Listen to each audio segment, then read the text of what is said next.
Good morning, all of you. BCom Part First, Subject Business Administration, व्यवसाय प्रशासन, paper first, business law, व्यापारिक संनियम। छात्रों, आज अपना टॉपिक रहेगा उद्देश्य एवं प्रतिफल की वैधता, legality of object and consideration. धारा 10 भारतीय अनुबंध अधिनियम की धारा 10 यह अपेक्षा करती है कि वैध अनुबंध का उद्देश्य एवं प्रतिफल दोनों ही वैध होने चाहिए। यदि इनमें से कोई एक भी विधि विरुद्ध या गैर कानूनी है तो ठहराव व्यर्थ हो जाता है। ठहराव का उद्देश्य या प्रतिफल कब विधि विरुद्ध होता है? ठहराव का उद्देश्य या प्रतिफल कब विधि विरुद्ध होता है? अधिनियम की धारा 23 के अनुसार किसी भी ठहराव का उद्देश्य विधि विरुद्ध या गैर कानूनी तब माना जा सकता है जबकि नंबर 1 वह ठहराव किसी राजनियम द्वारा वर्जित हो, अथवा नंबर 2 वह ठहराव ऐसी प्रकृति का है जिसको मान्यता देने से वह किसी भी राजनियम के प्रावधानों को निष्फल कर देता हो, अथवा नंबर 3 वह कपटपूर्ण हो, अथवा नंबर 4 उस ठहराव से किसी दूसरे व्यक्ति के शरीर या संपत्ति को हानि पहुंचती हो, अथवा नंबर 5 वह ठहराव अनैतिक हो, अथवा नंबर 6 वह ठहराव लोक नीति के विरुद्ध हो। ये 6 धारा 23 के अनुसार 6 ऐसे पॉइंट हैं, उसके अनुसार किसी भी ठहराव का उद्देश्य विधि विरुद्ध या गैर कानूनी तब माना जाता है जबकि ये 6 में से कोई एक बात सिद्ध हो जाती है या पूरी हो जाती है। इस प्रकार किसी ठहराव की प्रकृति उपयुक्त वर्णित 6 बातों में से किसी भी बात से मेल खाती है तो उस ठहराव का उद्देश्य एवं प्रतिफल वैध नहीं माना जा सकता है, ऐसा ठहराव व्यर्थ होगा।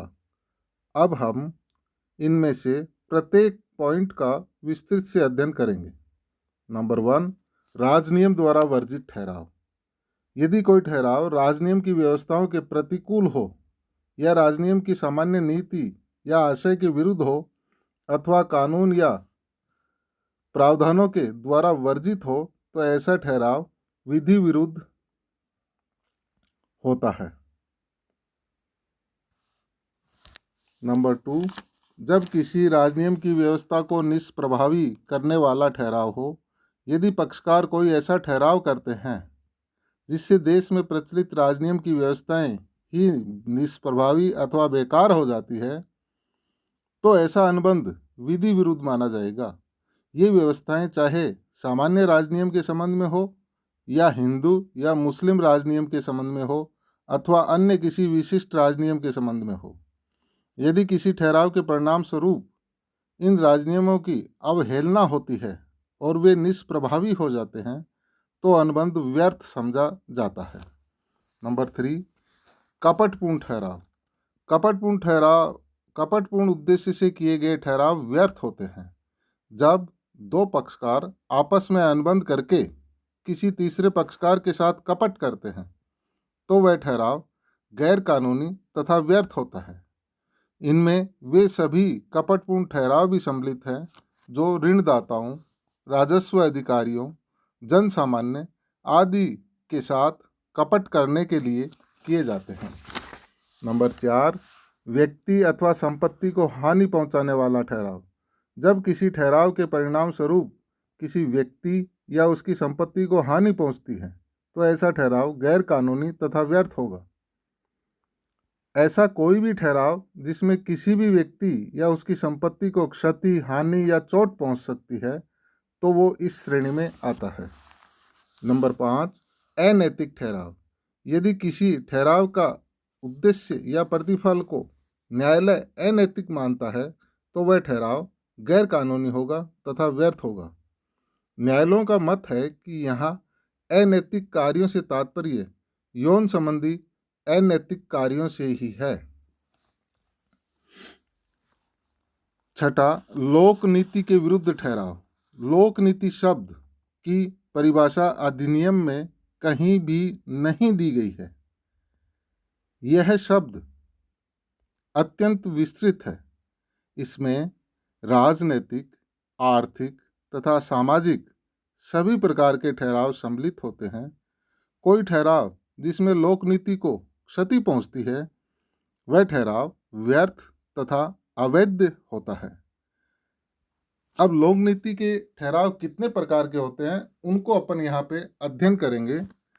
तो अपना हेडिंग इसमें होगा लोक नीति के विरुद्ध ठहराव। वह ठहराव गैर कानूनी एवं व्यर्थ है जिसे न्यायालय लोक नीति के विरुद्ध समझता है।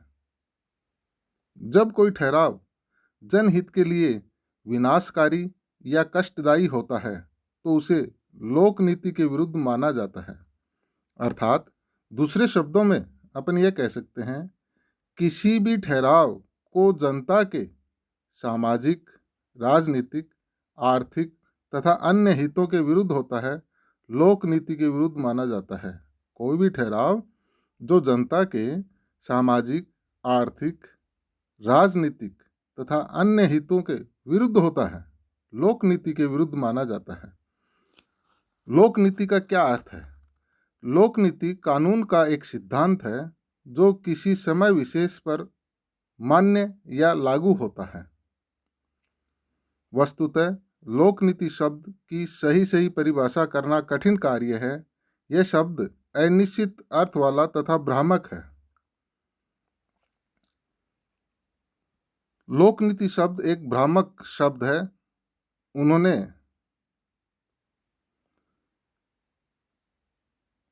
उच्चतम न्यायालय के न्यायाधीश सुब्बा राव ने कहा है कि इस शब्द को अविश्वसनीय पथ प्रदर्शक, परिवर्तनशील अथवा अनिश्चित सिद्धांत, बिना लगाम का घोड़ा आदि कई विश्लेषणों के साथ प्रकट किया है। वर्तमान में निम्नलिखित ठहराव लोक नीति के विरुद्ध माने जाते हैं। नंबर 1, विदेशी शत्रु के साथ व्यापार का ठहराव। विदेशी शत्रु के साथ व्यापार करने के ठहराव लोक नीति के विरुद्ध माने जाते हैं, अतः ऐसे ठहराव व्यर्थ होते हैं। कोई भी भारतीय नागरिक भारत के शत्रु राष्ट्र के निवासी से भारत सरकार की पूर्व अनुमति प्राप्त किए बिना व्यापारिक अनुबंध नहीं कर सकता है। दूसरे प्रकार का ठहराव लोक नीति के जो विरुद्ध है, अनुचित रूप से मुकदमेबाजी को प्रोत्साहित करने वाला ठहराव। जब किसी ठहराव के परिणाम स्वरूप अनुचित रूप से मुकदमेबाजी को प्रोत्साहन मिलता है तो ऐसा ठहराव लोक नीति के विरुद्ध होता है और व्यर्थ होता है। इस प्रकार के ठहरावों को दो भागों में बांटा जाता है। वाद घोषणा का ठहराव तब कहलाता है जब कि वह एक व्यक्ति किसी दूसरे व्यक्ति को किसी ऐसे मुकदमे को चलाने अथवा मुकदमे में उसकी रक्षा करने के लिए सहायता करता है जिसमें उसका स्वयं का कोई हित नहीं होता है। वाद क्रय का ठहराव ऐसा ठहराव होता है जिसमें एक पक्षकार दूसरे पक्षकार को मुकदमे को चलाने में सहायता करता है अथवा मुकदमे में उसकी रक्षा करता है तथा उससे उसकी संपत्ति दिलाने में सहायता करता है जिसमें उसका स्वयं का कुछ हित निहित होता है। अर्थात दूसरे शब्दों में ये कह सकते हैं, कभी कभी एक व्यक्ति दूसरे व्यक्ति को मुकदमे में सहायता इस दृष्टिकोण से करता है कि मुकदमे से प्राप्त होने वाली संपत्ति में कुछ हिस्सा उसे भी मिलेगा। लोक नीति के विरुद्ध ठहराव में तीसरे प्रकार का ठहराव होता है सार्वजनिक पदों या पदवियों को बेचने का ठहराव। यदि किन्हीं सार्वजनिक पदों जैसे आईएएस, आरएएस, आईपीएस या पदवियों जैसे भारत रत्न, पद्म विभूषण, अर्जुन पुरस्कार आदि को बेचने का ठहराव किया जाता है तो वह लोक नीति के विरुद्ध एवं व्यर्थ होता है।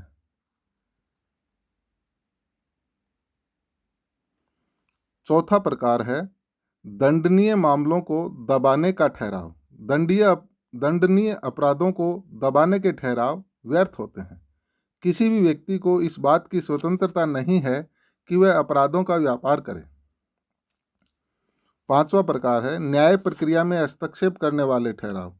कानूनी प्रक्रिया में हस्तक्षेप करने के उद्देश्य से किए गए ठहराव को भी लोक नीति के विरुद्ध ठहराव माने जाते हैं।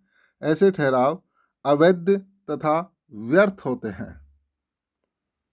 अतः ऐसे अनुबंध लोक नीति के विरुद्ध माने जाते हैं, किंतु किसी अनुबंध के पक्षकारों द्वारा अपने विवादों को पंच निर्णय के लिए सौंपने का निवेदन करना न्याय प्रक्रिया में हस्तक्षेप नहीं माना जाएगा। 6वां प्रकार है कर्तव्य के विरुद्ध हित निर्माण का ठहराव। कर्तव्य के विरुद्ध हित निर्माण का ठहराव। जब कोई व्यक्ति ऐसा ठहराव करता है जो उसके सार्वजनिक कर्तव्य के विरुद्ध होता है तथा उससे उसका निजी हित होता है, तो ऐसा ठहराव लोक नीति के विरुद्ध माना जाता है और वह व्यर्थ होता है। उदाहरण के लिए, किसी एजेंट द्वारा मालिक के स्थान पर निजी लाभ कमाने के लिए ठहराव करना, किसी सरकारी अधिकारी द्वारा अपने अधिकारों के विरुद्ध संपत्ति का क्रय करना, अथवा किसी समाचार पत्र के संपादक द्वारा अपने समाचार पत्र में किसी व्यक्ति विशेष से संबंधित समाचार न छपने का ठहराव करना आदि सभी व्यर्थ ठहराव हैं, क्योंकि ये ठहराव लोकहित में नहीं माने जाते हैं। 7 नंबर का ठहराव पैतृक अधिकार में बाधा पहुंचाने वाले ठहराव। प्रत्येक माता पिता को अपने अवयस्क बच्चों को अपने पास रखने का अधिकार होता है तथा इस अधिकार का क्रय विक्रय नहीं किया जा सकता है। यदि कोई ऐसा अनुबंध किया जाता है जिससे माता पिता का यह अधिकार समाप्त होता है, तो यह अनुबंध लोक नीति के विरुद्ध होने के कारण व्यर्थ होता है। लोक नीति के विरुद्ध ठहराव में 8वें प्रकार का ठहराव है वैवाहिक संबंधों में हस्तक्षेप करने के ठहराव। जब कोई ठहराव ऐसा होता है जिससे किन्हीं पक्षकारों के बीच वैवाहिक संबंधों में हस्तक्षेप होता है अथवा जिससे उनमें तलाक को प्रोत्साहित किया जाता है, तो ऐसा ठहराव अनैतिक तथा लोक नीति के विरुद्ध होता है। ऐसा ठहराव व्यर्थ होता है। 9वां ठहराव दलाली के प्रतिफल में विवाह कराने के ठहराव। यदि विवाह संबंध स्थापित कराने के लिए प्रतिफल के बदले कोई ठहराव किया जाता है, तो ऐसा ठहराव व्यर्थ माना जाता है। लोक नीति के विरुद्ध ठहराव में 10 नंबर का ठहराव है व्यक्तिगत स्वतंत्रता को प्रतिबंधित करने वाले ठहराव। यदि किसी ठहराव के परिणाम स्वरूप किसी व्यक्ति विशेष की व्यक्तिगत स्वतंत्रता में बाधा उत्पन्न होती है, तो ऐसा ठहराव लोक नीति के विरुद्ध होने के कारण व्यर्थ होता है। 11 नंबर का ठहराव कर चोरी के लिए ठहराव। कर चोरी के ठहराव भी लोक नीति के विरुद्ध होने के कारण व्यर्थ होते हैं। 12 नंबर का लेनदारों के साथ कपट करने का ठहराव। लेनदारों के साथ कपट करने के उद्देश्य से कोई ठहराव किया जाता है, तो वह लोक नीति के विरुद्ध होने के कारण व्यर्थ होता है। नंबर 13 परिसीमन अधिनियम की अवधि में परिवर्तन करने वाले ठहराव। जब किसी ठहराव के द्वारा भारतीय परिसीमन अधिनियम में निर्धारित परिसीमा अवधि में परिवर्तन किया जाता है, तो ऐसा ठहराव लोक नीति के विरुद्ध होने के कारण व्यर्थ होता है। किसी भी निश्चित अवधि को परिवर्तित करने का किसी व्यक्ति को अधिकार नहीं होता है, जब तक कि अधिनियम में परिवर्तन की व्यवस्था न हो। 14 नंबर का ठहराव जो लोक नीति के विरुद्ध की कैटेगरी में आता है, धोखा देने के उद्देश्य से नीलाम में बोली न लगाने के ठहराव।